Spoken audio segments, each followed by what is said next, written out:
Welcome to the deep dive. Today, we're asking, well, a pretty big question.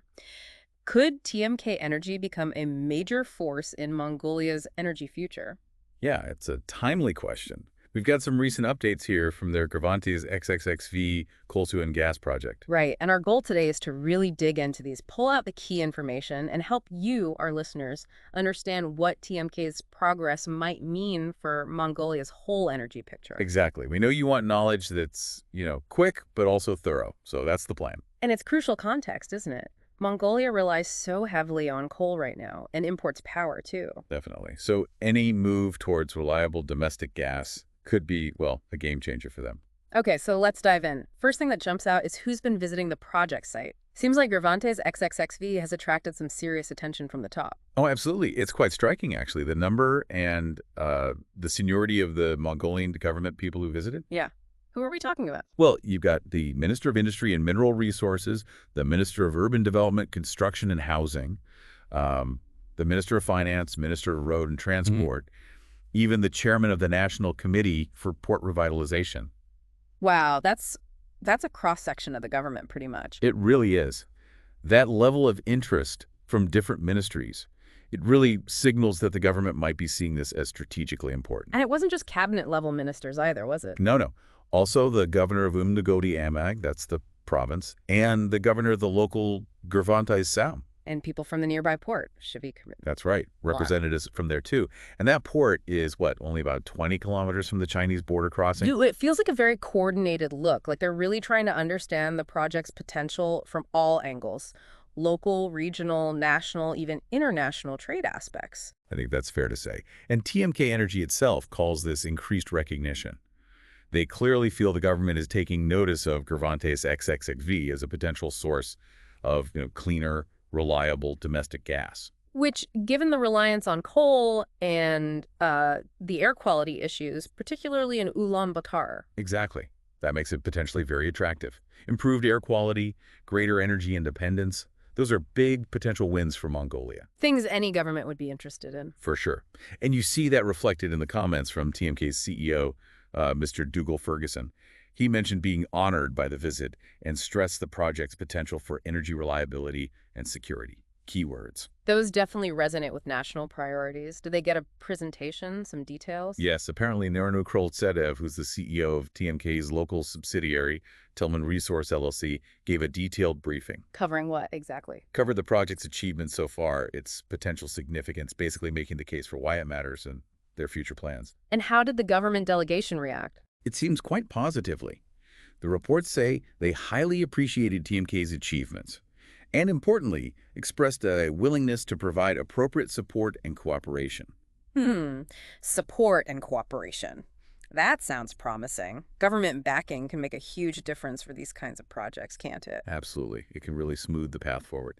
So for our listeners, the key takeaway here is this apparent alignment growing between TMK's project and Mongolia's strategic energy goals. Okay, so the government side looks positive, but what's actually happening on the ground? Are they getting the gas out? I saw headlines about record production in March. Yes, that's the operational side, and there's definitely progress to report there. They hit a record volume of gas produced for the month of March 2025. A monthly record. A monthly record and a new record for daily volume within that month. So tangible results, concrete signs things are moving. And there was something about gas slugs in a couple of the wells. What does that mean in simple terms? Right, the slugs. So think of the gas being absorbed, kind of stuck onto the coal. To get it to flow out, you need to reduce the pressure in the coal seam, depressurize it by pumping out water. Okay. Seeing these slugs of gas starting to come up with the water in wells LF04 and LF06, it's a good sign. It suggests they're successfully lowering that pressure and getting closer to what's called the critical desorption pressure. The point where gas starts flowing more freely. Exactly. It indicates they're making progress in actually releasing the gas from the coal. It's a key step. Got it. And another technical point, the DTS analysis, distributed temperature sensing. It confirmed water was coming mainly from the coal seams. Why is that important? Ah, yes, the DTS. That's crucial.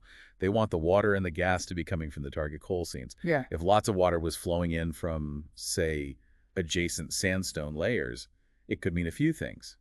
Maybe it's harder to lower the pressure in the coal itself, or maybe the coal isn't as permeable as they thought. So the fact it is coming from the coal is good news. Very good news. It validates their geological model, basically. It suggests the coal seams have good permeability, they can let the water out, and eventually the gas flow through.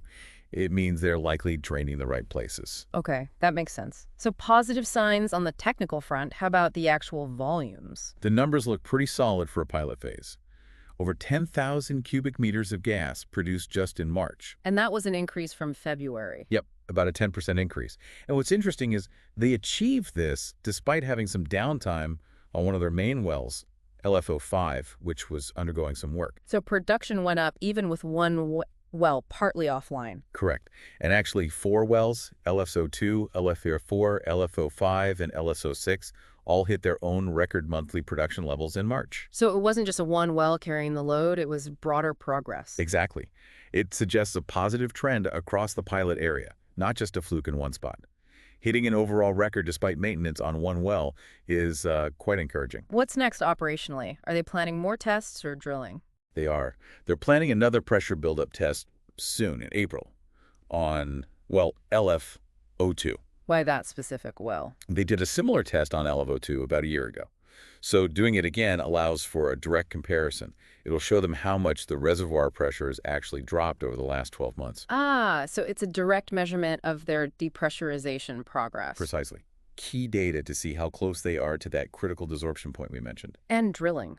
Are more wells planned? Yes, they're planning for at least one more pilot production. Well, likely in the middle of 2025. They're calling it LFO7, I believe. Mid-2025. That's quite soon. Seems like it. They mentioned having many of the long lead items already on hand, and they're aiming to get the drilling done before the end of Q2. So yes, pushing forward fairly quickly. And the goal there is just more production. More production capacity, yes, but also potentially feeding into gas sales sooner rather than later. They mentioned a planned power generation project nearby that could be operational late in 2025. Oh, right. And they already have that agreement with Gens Energy LLC too, don't they? They do. So this additional well supports both increasing overall production data and potentially accelerating those early commercial steps. Okay, makes sense. But all this drilling, testing, planning, it costs money? Where's that coming from? Good question.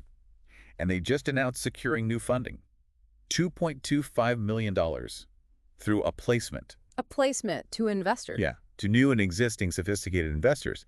And what stood out was the mention of strong support from their existing shareholders. That's usually a good sign, isn't it, when current investors put more money in? Generally, yes. It suggests those closest to the company remain confident. And apparently this support allowed them to price the placement at only a small discount, about 7% to the recent average share price, the VWAP. Minimal dilution then. So what's this $2.25 million earmarked for? Several things. A chunk will go towards that new pilot well, LFO7, which also helps them meet their license commitments. Okay. Funding their ongoing 2025 exploration program, so looking beyond the current pilot area. Also, project development and commercialization work, things like feasibility studies. And importantly, Progressing initiatives to bring in a strategic partner. a strategic partner. That sounds significant for the longer term. It really could be. Bringing in a larger partner, maybe with deeper pockets or specific development expertise, could really accelerate things if they move towards full-scale commercial production. It signals they're thinking big picture. Right. It's not just about the pilot anymore. Seems that way. They also mentioned the lead manager for the placement, a Prenzler Group, is getting fees and options, 20 million options, exercisable at half a cent, expiring in early 2028. So incentive for the broker to see the company succeed too? You got it. And again, Mr. Ferguson, the CEO, commented on the strong support for the funding and said they anticipate more positive news. It all paints a picture of, well, momentum. Okay, so let's pull it all together. We started by asking if TMK Energy could be the next big player in Mongolia's energy scene. We've seen high-level government interest. Yeah, significant engagement there. We've seen concrete operational progress, record production, positive signs from the reservoir. Tangible milestones, definitely. And now secured funding for the next steps, including potentially bringing in a bigger partner. Right. The pieces seem to be falling into place. So based on all this, what's the verdict? Is TMK on track? Well, look, it's still relatively early in the grand scheme of developing a major gas field. You never want to be definitive too soon. But The signs are undeniably encouraging, aren't they? It feels that way. The government support is huge.